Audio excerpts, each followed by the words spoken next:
They said it was a joke. A harmless prank. But when I stood at a lonely gas station, 315 miles from home, with nothing but my purse and a dying phone, it didn't feel harmless. It felt like betrayal. My husband, Caleb, and his brothers thought it would be funny to abandon me on a road trip. They drove away laughing, leaving me choking on exhaust and tears. Called. Over and over. By the time the screen read 92 missed calls, my hands were shaking, my throat raw from crying. When Caleb finally answered, the words I heard didn't sound like a husband panicking. They sounded like a man who had been waiting for this moment. The first thing I remember after they left was the heat. It pressed down on me like a weight, the kind that makes your head pound and your lips crack. My water bottle was in the SUV, along with my charger, my jacket, and my trust.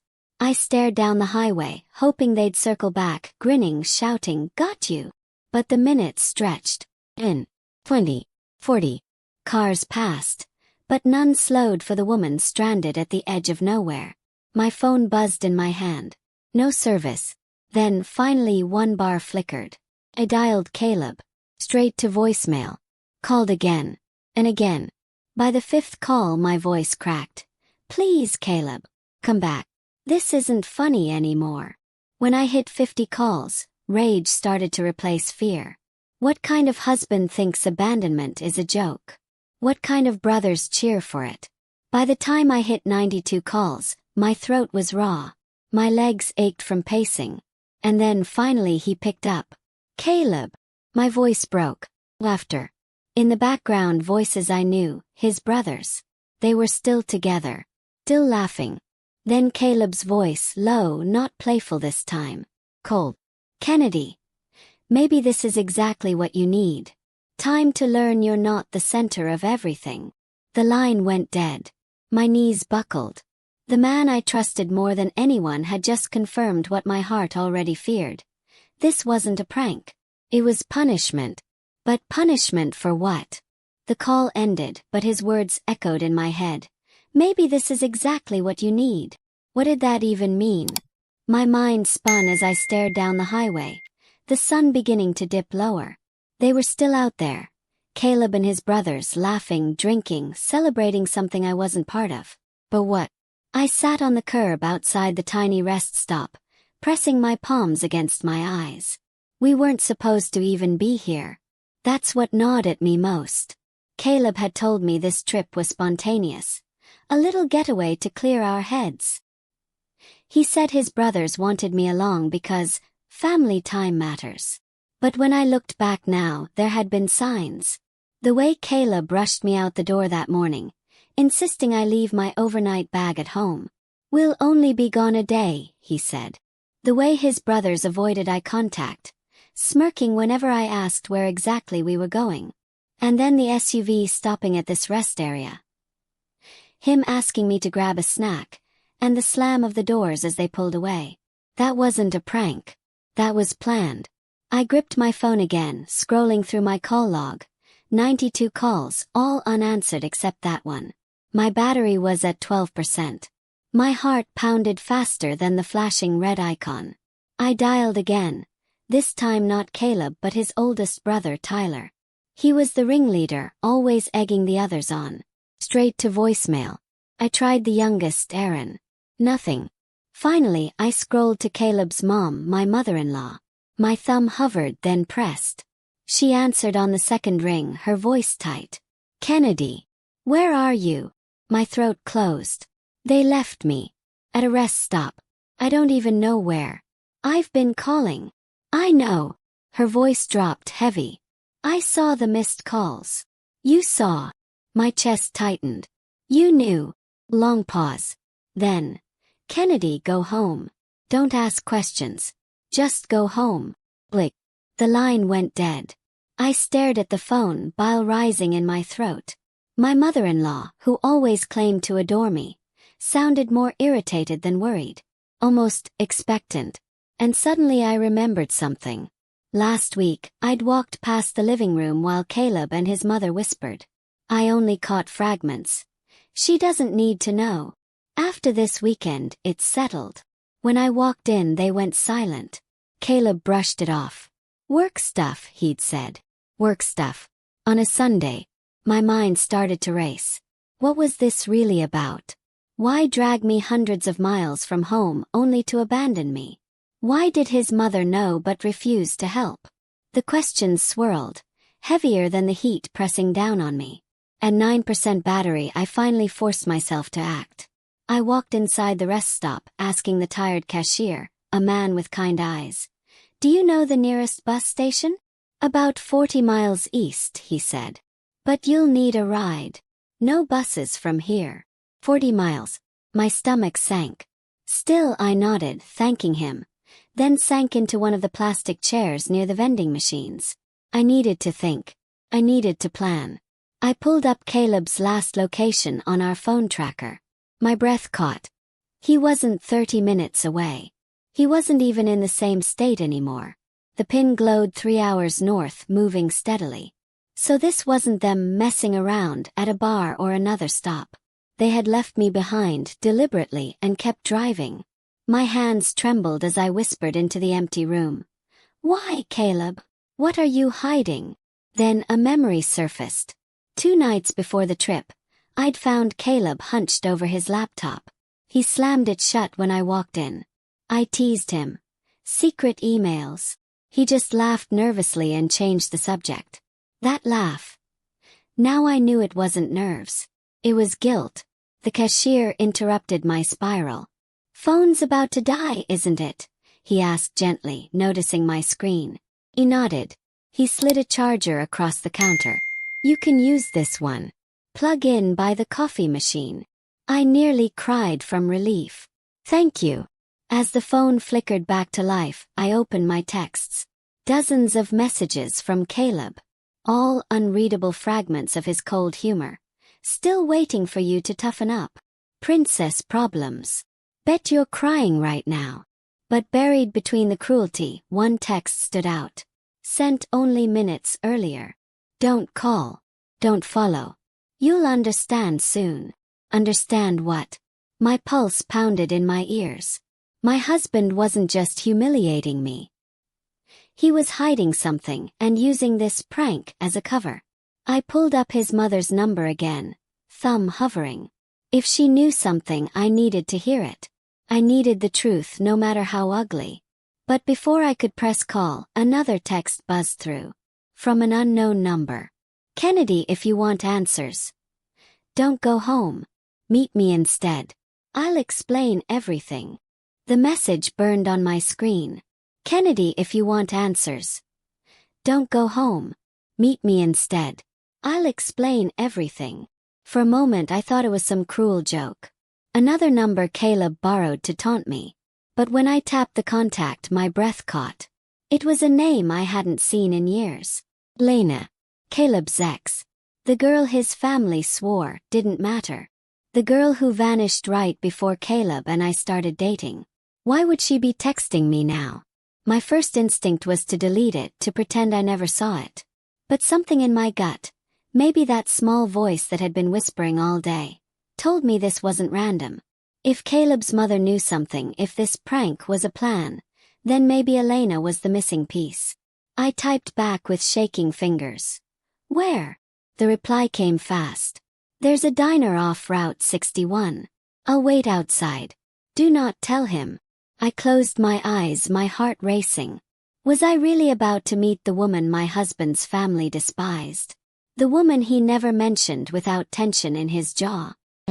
Because if she had answers, I needed them. Cashier called me a cab.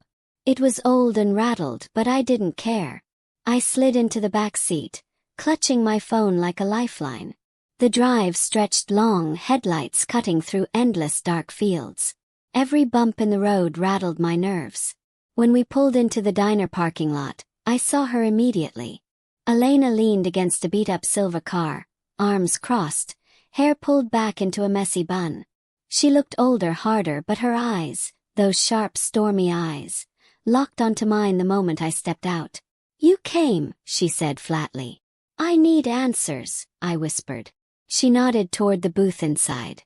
"Then sit. You deserve to know what Caleb's been hiding." The smell of greasy fries and burnt coffee wrapped around us as we slid into a booth in the corner. Elena didn't waste time. "Your husband isn't who you think he is," she said, her voice low. "That road trip. That wasn't a prank. It was a test. His family wanted to see if you'd break." My chest tightened. Break? Why? She leaned closer, her eyes sharp. "Because that's what they did to me." Her words hit me like a slap. "Elena." I started, but she cut me off. "I dated Caleb for 3 years. At first, it was perfect. Charming dinners, road trips, promises of forever. But then the test started. His brothers would pull stunts, stranding me at stores, taking my phone, telling me I was too sensitive. Caleb laughed every time. Said it was tradition. Tradition. My stomach churned. "One weekend," Elena continued, her hands trembling, "they left me 2 states away with no money. Said if I could make it home, I was strong enough to be part of the family. I made it, but I didn't go back. Cut ties. And do you know what Caleb said when I left?" Her eyes filled with bitter tears. "Guess you failed the test." The diner blurred around me. My ears rang. "That's what they're doing to you, Kennedy. It's not just cruelty, it's initiation. His family doesn't want partners. They want survivors. Women who'll take humiliation, isolation, abuse, and still come crawling back." Felt sick. Images flashed. Caleb brushing off my tears after fights. His brother's smirks when I tried to join conversations. His mother's coldness. Had this all been part of some twisted ritual? "Why tell me now?" I whispered. "Because you're stronger than I was," Elena said fiercely. "And because Caleb's about to go further than he ever did with me. His mother pushed him into this. She wants you broken so she can control everything. If you walk away now, you can save yourself." Walk away. 2 words that felt impossible. I stared at my phone. 92 missed calls. Caleb hadn't called out of worry. He had called to see if I'd beg. To measure how much humiliation I could take. Rage simmered beneath my skin. Why did his mother sound so calm when I told her they left me? Yes. Elena's lips twisted. Because she planned it. She planned mine too. Caleb never does anything without her approval. I felt like I couldn't breathe. My marriage wasn't built on love. It was built on manipulation. On tests I didn't know I was taking. Elena reached across the table. Her voice softer now. "Kennedy, you have 2 choices. Go back, crawl to them, prove you'll play their game. Or, my voice cracked. Or you expose them. You take their cruelty and make it their downfall." I looked at her hand, then at the door. For the first time since the SUV pulled away, I didn't feel powerless. Felt furious. And fury is a weapon. Elena's words echoed in my head long after the plates of half-eaten fries grew cold between us. Or you expose them. You take their cruelty and make it their downfall. 4 hours I'd been shaking with humiliation, picturing Caleb's laugh as the SUV door slammed shut. But now, that shaking steadied into something else. Determination. I wasn't just going to survive. I was going to fight back. Elena pulled a small notebook from her bag, flipping through pages filled with messy handwriting. "I kept records," she said. "Every prank, every test, every twisted thing his family pulled. I didn't have the courage back then to use it, but you can." I took the notebook in my hands, the weight of it grounding me. Dates, times, even Caleb's words quoted word for word. 3 years of cruelty, preserved like evidence. "I can't believe this," I whispered, my voice raw. Elena's gaze hardened. "Believe it. And Kennedy, they don't stop until they own you. Until you're so broken, you can't imagine life without them." I nodded slowly. My phone buzzed again. Caleb's name flashing across the screen. "Call number 93. I declined it. For the first time that day, I didn't feel guilty. "I'm done answering," I said firmly. Elena smiled faintly. "Good. That's step 1. We spent hours at that diner booth, building a plan like 2 generals at war. Step 1, gather proof. Elena still had photos, screenshots, and messages from her time with Caleb. I had the call logs, the cruel texts, and soon, maybe, the voicemails piling up on my phone. Step 2, Allies. I thought of Jasmine, my closest friend back home. Someone Caleb always hated because she asked too many questions. She'd believe me. She'd help me. Step 3, Exposure. Not in whispers, not in private. Caleb and his family thrived in the shadows, where they could twist tests into jokes. We would drag them into the light. The night air was cool as Elena drove me back to her small apartment. She handed me a blanket and a spare charger. "You're safe here," she said quietly. "But Kennedy, once you do this, there's no going back." I stared at the glow of my phone, the unread voicemails stacking up. Caleb's voice was trapped in there, maybe even proof of his intent. "No going back is exactly what I want," I whispered. That night, lying on Elena's worn couch, I listened to the first voicemail. Caleb's voice oozed arrogance. "Kennedy, you're embarrassing yourself. Just stop calling. If you want to come home, you'll wait until we say so." The second voicemail was worse. "Guess you're not as tough as you act. Maybe Mom was right. You don't belong with us." I clutched the phone, every cruel word carving into me, but also fueling me. With every voicemail, my anger grew sharper, clearer. This wasn't love. This was control. And if Caleb thought I'd crawl back begging, he was about to learn what real strength looked like. By morning, I was wired on cheap diner coffee and adrenaline. Elena's notebook sat heavy in my bag, and my phone was crammed with Caleb's voicemails. Proof. Enough to paint a picture of who he really was. Elena drove me to the bus station. Her hand squeezed mine before I boarded. "Remember," she said, "don't walk into their house blind. Expect them to be waiting." I nodded, clutching the strap of my bag. I wasn't the same woman who had been abandoned on the side of the highway. I had evidence. I had anger. I had allies. The bus ride stretched endless, each mile pulling me closer to a home that didn't feel like mine anymore. I rehearsed what I would say. I pictured Caleb's smug expression cracking when I showed him the voicemails, the logs, Elena's notebook. I pictured his brothers shrinking under the weight of their own cruelty. By the time I stepped off the bus, my legs were trembling, not with fear but anticipation. But the moment I reached my street, dread sank heavy into my stomach. Something was wrong. Neighbors were standing on their porches, whispering. Some looked at me with pity, others with curiosity. And then I saw it. A moving truck parked in front of my house. My house. I broke into a run, heart hammering. Two of Caleb's brothers, Tyler and Aaron, were carrying out boxes. My boxes. My clothes. My books. My life. "Hey!" I screamed, rushing up the driveway. "What the hell are you doing?" They froze, exchanging a glance before Tyler smirked. "Oh, look who finally made it back. We figured we'd help Caleb move your stuff out. Saves you the trouble." I felt the world tilt. "Move my stuff. This is my home too." Aaron shrugged, his tone mocking. "Not anymore. You resigned, remember?" My blood ran cold. "What are you talking about?" Tyler held up a piece of paper, waving it like a trophy. Signed and dated. "Kennedy Johnson relinquishes all rights to the property. Effective immediately." It was my signature. But I never wrote it. "Forgery," I hissed. "That's a crime." "Prove it," Tyler said with a grin.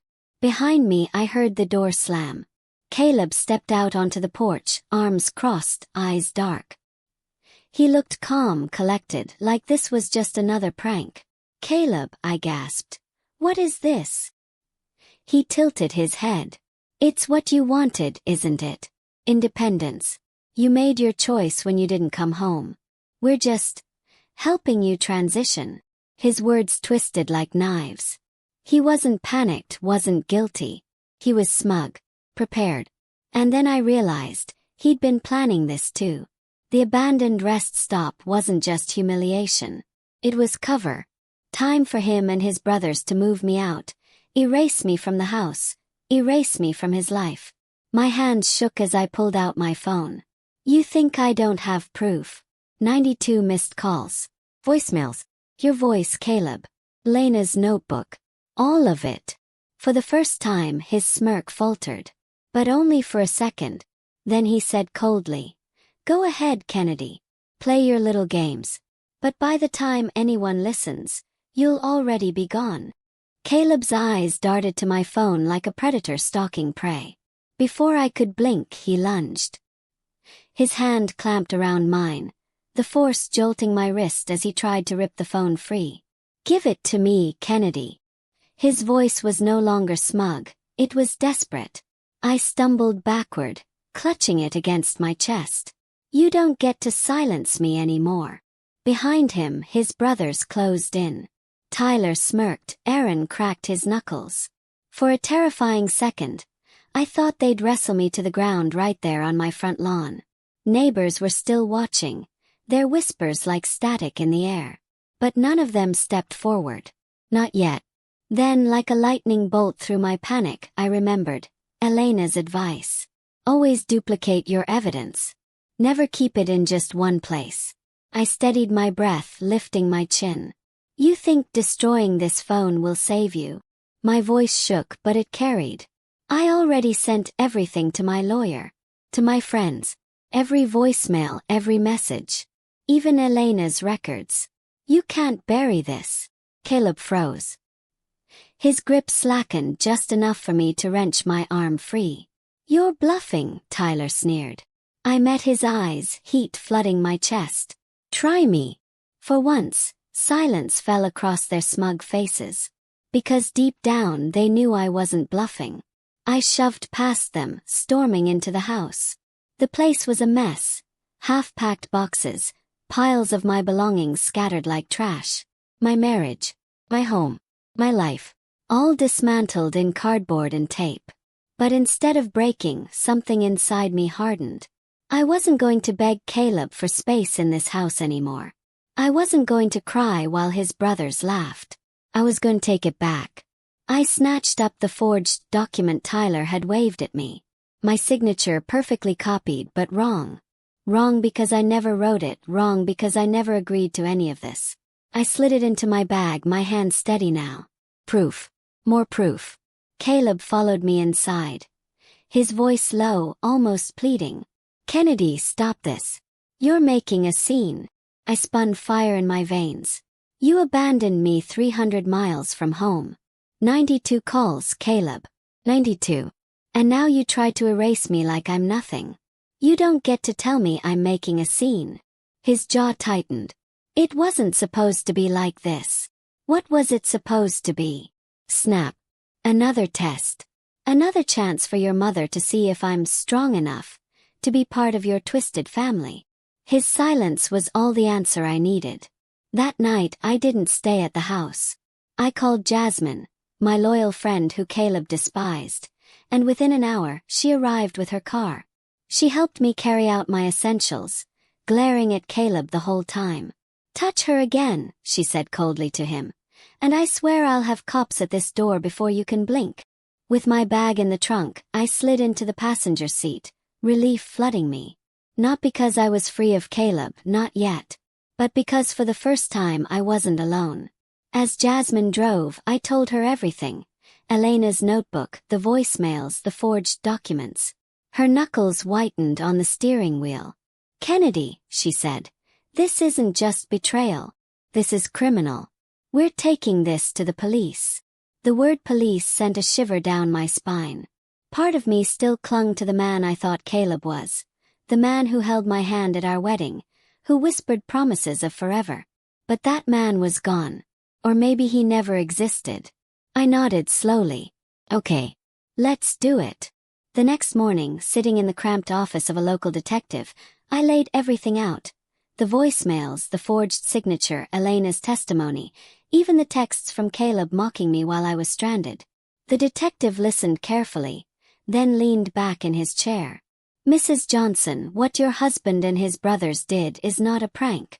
It's abandonment. It's harassment.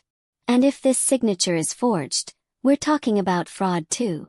"Fraud." The word settled over me like armor. The detective tapped his pen. I'll need official statements from you, and from Elena. But with this much evidence, we can open an investigation immediately. Relief surged through me, hot and overwhelming. I wasn't crazy. I wasn't overreacting. The law saw it too. When I left the station, sunlight poured down, warm and golden. For the first time in days, it didn't feel mocking. Felt like hope. I turned to Jasmine, my throat tight with gratitude. They tried to break me, but I think they just built something stronger. She smiled fiercely. Good. Because now it's time to make them pay. The papers were served on a Thursday morning. Fraud, forgery, harassment. Words Caleb and his brothers probably thought they'd never see tied to their names. For one fragile moment, I thought it would be enough, that they'd crumble under the weight of evidence, hide in shame, disappear from my life. But Caleb wasn't the type to bow quietly. By Friday evening he was at my doorstep. Alone this time, but his presence filled the space like a storm cloud. His jaw was clenched, his eyes wild. Not the smug laughter from the SUV, but raw fury. You ruined everything, Kennedy, he spat. Do you realize what you've done? My family's reputation, our business, everything. They'll drag you down with us. I held the doorframe like a shield, Jasmine standing solidly behind me. No, Caleb. You ruined everything when you abandoned me on the side of a road like trash. His face twisted. It was just a test. I laughed, sharp, bitter. 92 missed calls, forged papers, voicemails where you mocked me. That's not a test. That's cruelty. That's crime. He stepped closer, lowering his voice. Drop it, Kennedy. Take the settlement I'll offer and walk away. Otherwise. He didn't finish, but his silence screamed threat. Jasmine snapped from behind me. Otherwise what? You'll humiliate her again. The cops already know, Caleb. Your threats don't scare anyone anymore. Caleb's eyes darted to mine. For the first time, I saw something crack behind his anger. Fear. The court hearing came 2 weeks later. I walked into the room wearing the navy blazer I'd once bought for Caleb's corporate parties. Only now it wasn't for him, it was my armor. Elena sat behind me. Her presence a reminder that I wasn't the only woman they'd tried to break. Jasmine, steady as always, squeezed my shoulder before I took my place. Caleb and his brothers sat across the aisle, smugness carefully stitched into their suits, but I noticed the twitch in Tyler's jaw, the way Aaron kept wringing his hands. And Caleb, he wouldn't look at me. Not once. The judge called the case. My lawyer stood, laying everything bare. The voicemails played aloud until Caleb's mocking voice filled the silent room. Guess you're crying right now. Maybe Mom was right, you don't belong with us. Gasps rippled through the audience. Then the forged document was held up, my fake signature clear under the courtroom lights. The handwriting expert testified. Fraud confirmed. Finally, Elena's voice broke the air, steady but emotional. They did it to me too. This wasn't a prank. It was their pattern. The judge's gavel hit like thunder. This behavior is not only reprehensible, it is criminal. This court grants the protective order, recognizes the fraud, and will proceed with charges as filed. The brothers slumped. Tyler cursed under his breath. Aaron buried his face in his hands. And Caleb, my husband, the man I once trusted, finally looked at me. His eyes weren't angry anymore. They were hollow. I didn't flinch. Walking out of that courthouse, the world felt different. The same sunlight that had once mocked me on the highway now felt like a crown. The whispers weren't pity anymore. They were respect. Strangers had heard my story, and instead of laughing, they believed me. Elena hugged me tightly. You finished what I couldn't. Jasmine grinned through tears. You didn't just survive, Kennedy. You won. And she was right. In the weeks that followed, I rebuilt. Piece by piece, like stitching new skin over scars. I moved into a small apartment of my own. Quiet, safe, mine. I took a new job where no one knew Caleb's name. I cut my hair short, a symbol of shedding the weight he once held over me. And at night when I lay in my bed, I didn't count missed calls anymore. I counted victories. Because the truth is, Caleb and his family had tried to test me. They wanted me to break, beg, to crawl back, proving I could be molded into their idea of strength. But real strength is walking away. Real strength is refusing to be erased. I didn't just pass their twisted test. I destroyed it.